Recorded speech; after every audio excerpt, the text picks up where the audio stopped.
Everybody, welcome back to Radio Entrepreneurs. And, during these times of change, we're busier than ever on Radio Entrepreneurs. We've aired more interviews and had more interviews because people are working. Entrepreneurs are finding ways to stay in business, keep people employed, and bring value to their clients, maybe in different ways than they ever did before. But this is a grassroots nation, and this is a grassroots effort to keep everything going.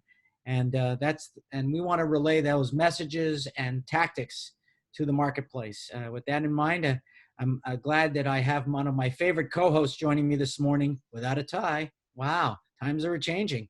John Dustin from JED Insurance. Hi, John. Jeff, great to be here again. I think this will be a great interview to help the entrepreneurs. Right. And John, just let me ask you, how far from you right now is the closest barbell? It's in my basement. Okay. I have a complete gym in my basement, racks, bands, weights. Right. So, where a lot of people own guns, if you break into John Dustin's house, we know he's just going to beat you up. So yeah, right. No, I need Jay to do that. Our next guest, someone I know you're quite fond of, you've talked to us about him, Jay Donahue, president of Donahue Real Estate. Welcome, Jay. Oh, thank you, Jeff, for having me. Oh, thank you. Jay, since John speaks so highly of you, why don't you tell us about yourself and Donahue Real Estate?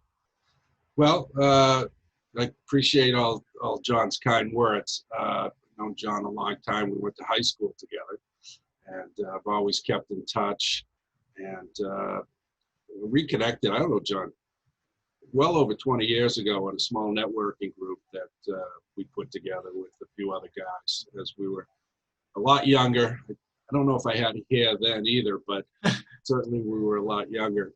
And I started Donahue Real Estate, in the shadow of 9/11 in December of 2001. Excuse me, where I was working for another real estate company, and we were doing pretty well. And when 9/11 hit, the economy and the real estate market changed overnight, and my boss at the time decided he no longer wanted to be in the real estate business, and that left me kind of in the weeds and Unemployed. Unemployable, really, when I think about it. And so I didn't, the only thing I knew to do was to start my own business. And so we started in 2001, in December of 2001. I've been in business now 19 years. And we are, we have 3 offices in Dedham, Canton, and Walpole, 45 agents. We're a top 100 company in the state. We do quite a lot of business for a small firm, and we hope to continue doing that in these trying times. But that's basically my little history.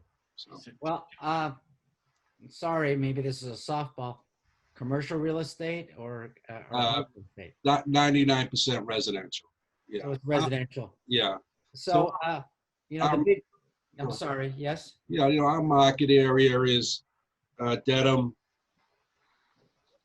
Canton, Walpole, Norwood, and then we do a lot of business in the neighborhoods, the Boston neighborhoods that border us, Hyde Park, West Roxbury, Rosendale. So that's primarily where we're focused.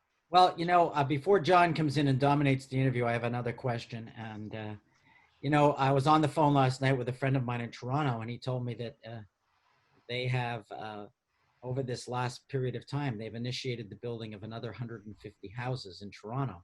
So, and I said, well, clearly you guys are still busy. We like to refer to these times as sort of AC, BC, before COVID, after COVID. The new term. Have things changed for you, AC, BC?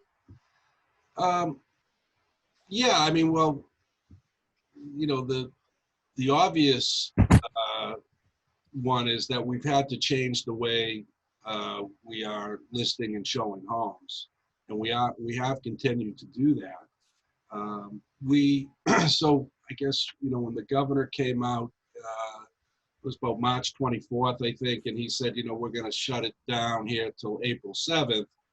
We took the tack that we would follow that lead, and what we did was we said, you know, we're not going to take on any new listings in that 2-week period. We're not going to go out with any new buyer clients, and you know, what we told our agents was that, you know, your safety, your health is the most important thing, you know, and knowing that, and knowing the agents and people in general, everyone has different risk tolerances. So I knew, you know, some people would take that to the nth degree, and others are going to be like, hey, I need to work, and I have clients that want to sell houses and buy houses. But for that 2-week period, we pretty much stayed static. So with that said, we had about 30 closings on the books that we had to close.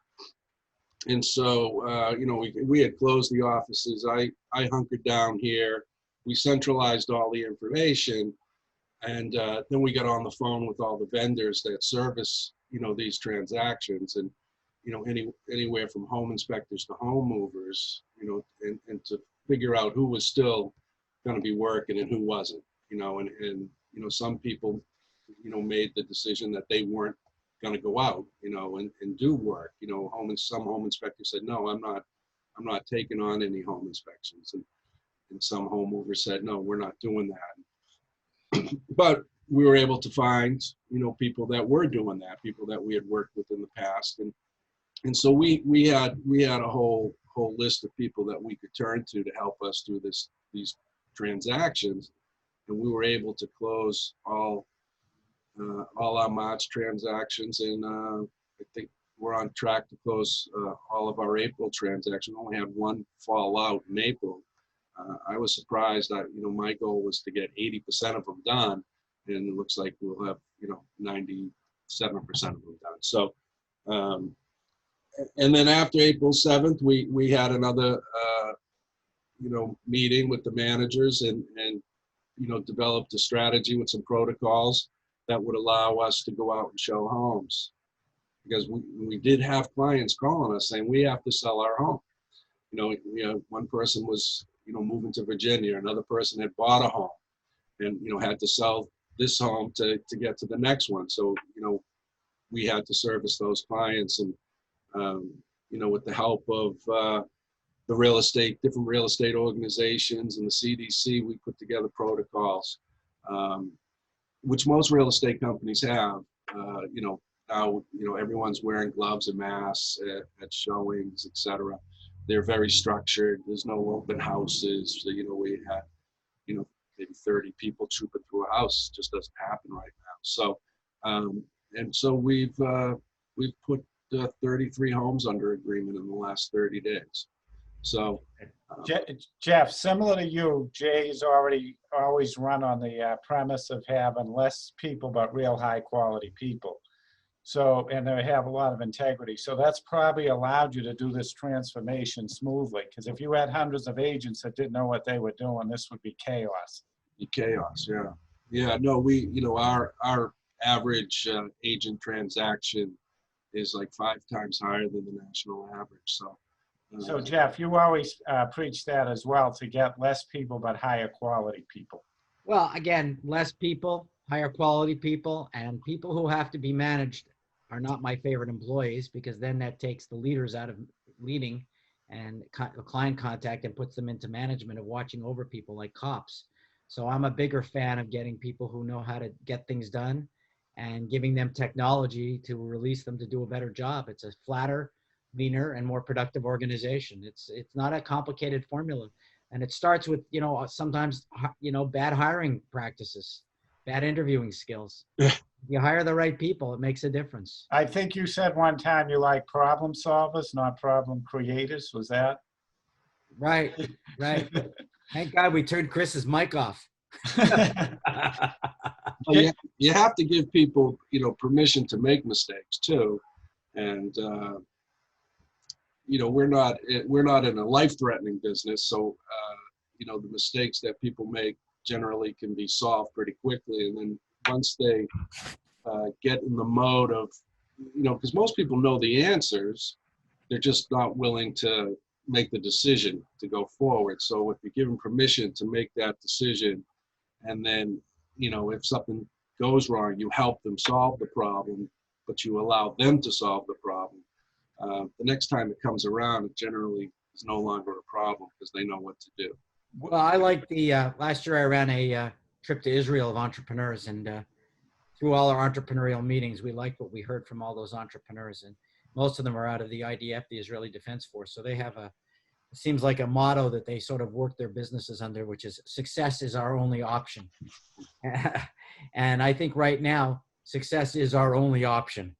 So, Jay, what do you see as a transformation opportunity? Do you see any opportunities for, residential homeowners, investors like Jeff, moguls, real estate moguls? Well, I haven't seen any, that's a question I'm getting from some people. I haven't seen any downtick in pricing. Pricing is pretty much stabilized. The pricing had stabilized. There was very little increase in price from 2018 to 2019. The communities we serve, we saw 1% increases, 2% increases. I think Canton might have had the highest increase. Median sale price was up 3%. Average sale price was up 5%. Most were like in the 1% and 2% range. So the prices had stabilized between 18 and 19. And then in the first 3 months of this year, we saw a real uptick in pricing. I think prices were up about 10% in the first 3 months. And a lot of that was due to, I think as we got, sort of closer to this COVID thing, there was, people were out, just overbidding houses. They just wanted to get into a house before this happened. supply and demand. Yeah. And so we probably saw an uptick in pricing around 10%. All the numbers aren't in, so I don't have an exact number for you, but it was pretty dramatic. And now we're seeing that is stabilized. There's certainly, the demand is still there. There's certainly people out looking at houses. It's just not as frothy as it was 45 days ago. So instead of getting 8 offers, maybe we only have 2 or 3, or maybe 1. And they're sticking around that asking prices.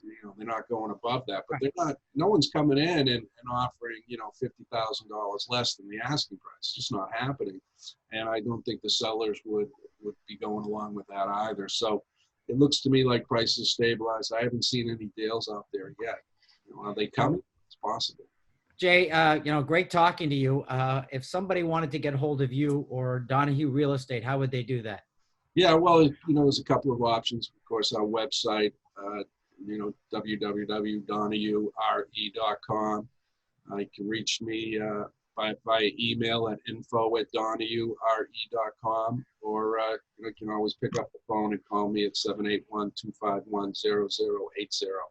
Great having you on the show. And John Dustin, if someone wants to reach you, how would they reach you? 508-543-1067 or john.dustin@jedinsurance.com. Well, here are 3 people who have businesses that we're still going through this economy. Nice talking to you, gentlemen, and we look forward to speaking to you again in the future. Jay, great meeting you.